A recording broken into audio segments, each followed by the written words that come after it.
full of liquor, then we dive in it. Pull him to the side, let me slide in it. Alright, SmackDown for January the 3rd. Cody Rhodes opened the show with a promo, but was interrupted by Drew McIntyre. They have their little back and forth. But before Drew leaves, he tells Cody to watch your back. Following which, Kevin Owens comes up and ambushes Cody from behind. First match was Shinsuke Nakamura versus Andrade. Shinsuke, of course, wins to retain his belt, but LA Knight sneaks up behind him, and he sneaks him. Well, I should say snuck him. Next match was Michin versus Piper Niven. Michin won that. Following that was Paul Heyman. When he came into the arena, refuses to walk into the metal detector as he comes in. I found that to be funny. Like, what is he carrying? I was thinking the same thing. I'm like, low-key, he gonna shoot Solo? Pulls out a gun. Yeah. Afterwards, Paul Heyman cuts his promo, which was top-notch. Solo Sikoa comes out, and they do their little dance for the tribal competition, tribal combat that's coming up. Then the match, DIY versus the Motor City Machine Guns for the Tag Team Championship, but it ended in a DQ because Pretty Deadly came out to disrupt the match. Nia Jax versus Naomi. Nia Jax won thanks to Tiffany Stratton, and then she cashed in her championship, her Money in the Bank briefcase, and became the champion. It was a nice, sweet little flip there. Mm-hmm. Then Bloodline 2.0 versus the Usos with Sami Zayn for a 6-man tag match. The Bloodline won, and then Drew McIntyre comes out and distracts Jey Uso. Now, Raw on Netflix I didn't see, but I did catch the matches. I saw clips of the matches. I saw it. Seth Rollins lost to CM Punk. I've pretty much seen that. I also saw Rhea Ripley beat Liv Morgan for the championship, the women's championship. I also see where she kicked Dum Dum in the nuts. Loved it. Roman Reigns versus Solo Sikoa in the tribal combat. Roman won. He won his Ula Fala.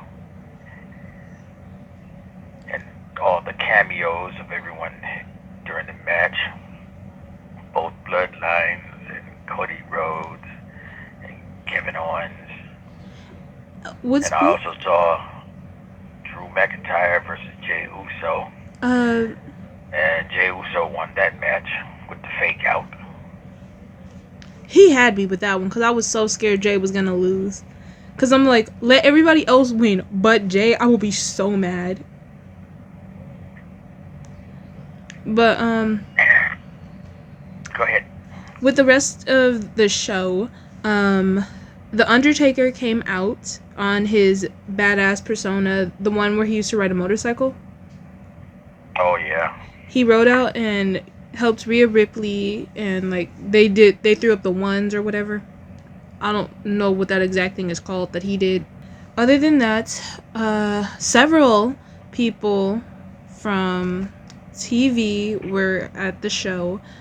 Also, what is his name? Hulk Hogan was there. He got booed out, and I respect it. Because honestly, why would y'all bring Hulk Hogan in after a bunch of people have already said they don't want to see this man anymore because of what he has come out saying and doing. Right. And a bunch of the other wrestlers have already denounced him. What were y'all thinking? I know what they were thinking, but I don't know why they thought it was going to work.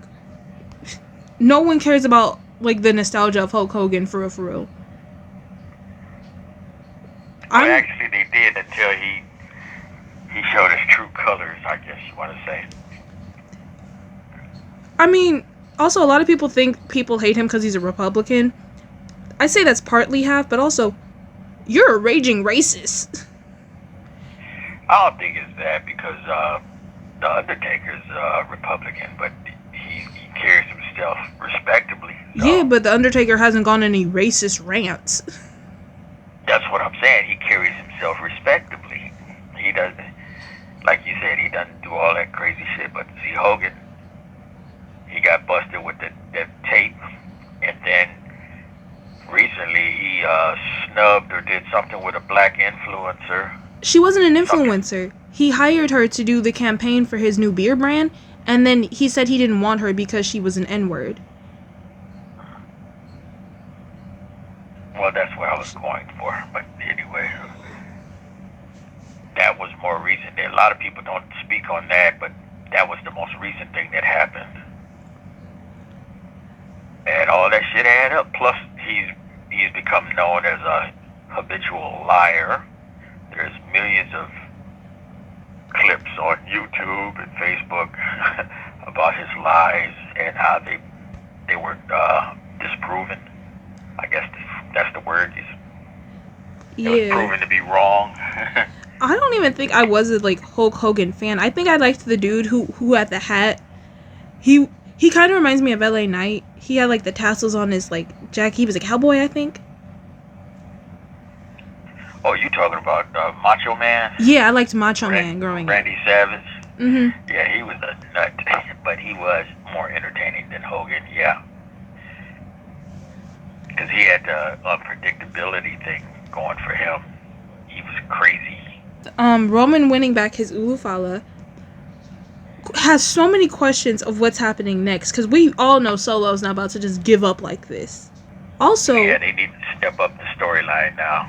Come on, time to pick up some speed. Where is we're missing somebody from Solo's bloodline. What happened to him? He's the one who's not that memorable. Oh, you talking about that? I know you talking about. I thought he got hurt, didn't he? I have no idea. He was injured. He got injured during that War Games. He hasn't been back or something like that. Oh, I haven't noticed then, because it's kind of surprising, because Jay broke his toe, but he's still fighting.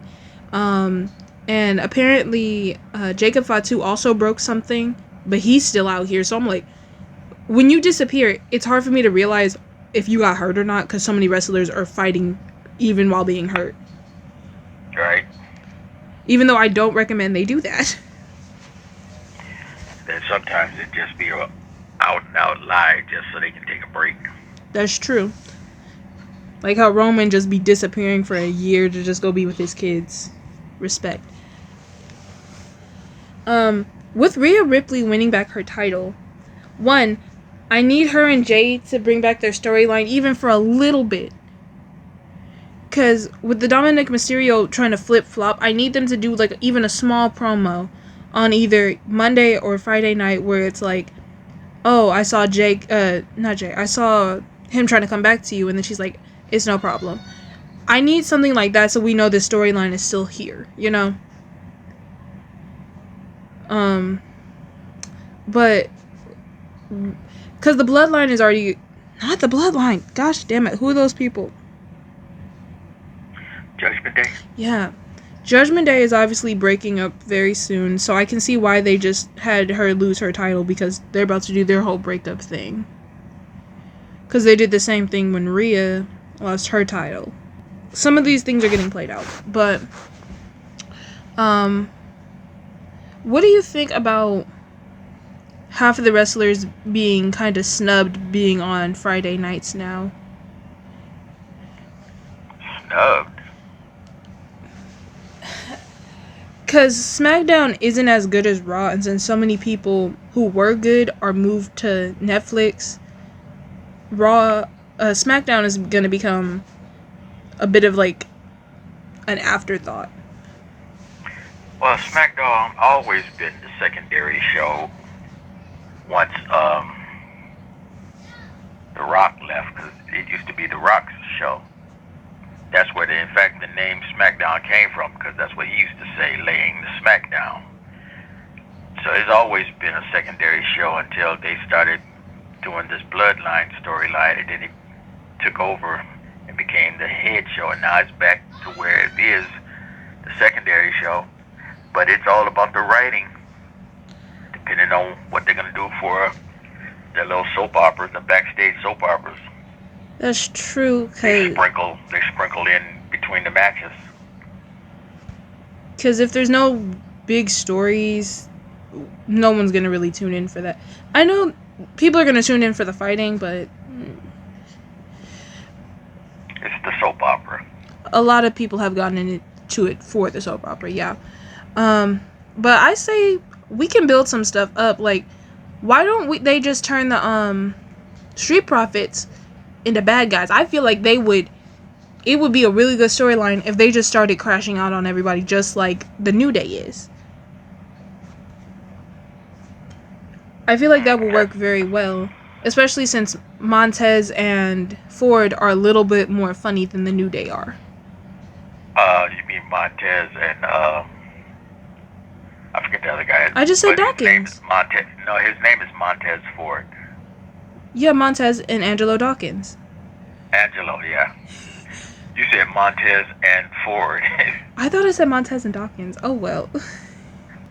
Pushing them, because we do also have the the Motor City Machine Guns and DIY. They're doing pretty well.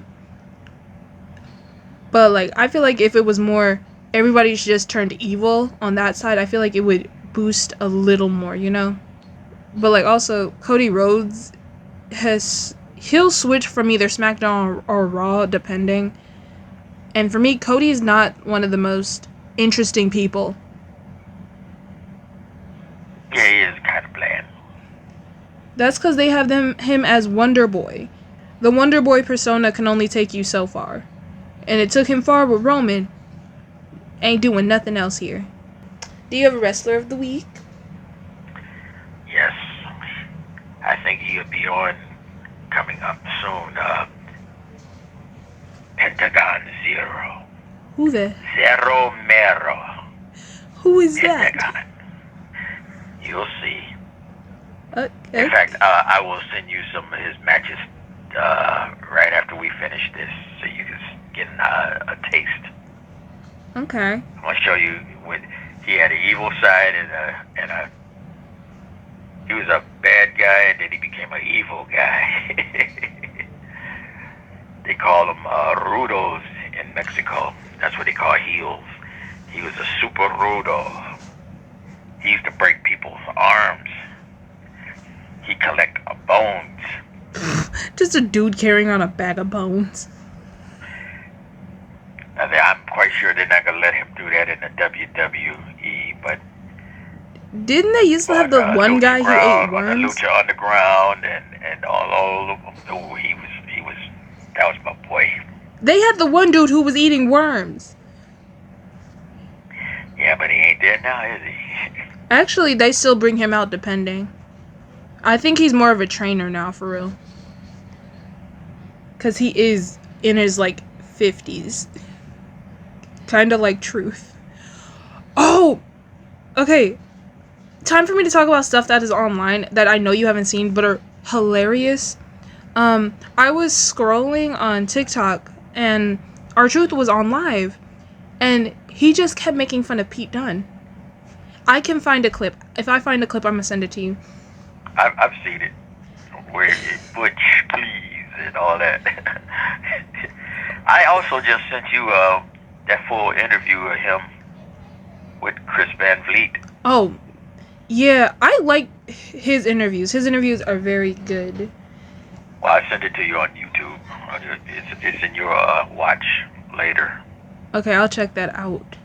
But also That's Rhea. that today. Oh, also Rhea Ripley. I don't know if you know, Rhea Ripley during this whole like holiday tour was just twerking everywhere. And Yeah, I saw that. I don't know what to say other than that is kind of funny. Because somebody posted a clip on TikTok saying, we have Priest and we have Rhea. All we need is Jay and CM Punk to do it next. And I'm like, if they do this, they're going to break a bunch of people for like a good minute.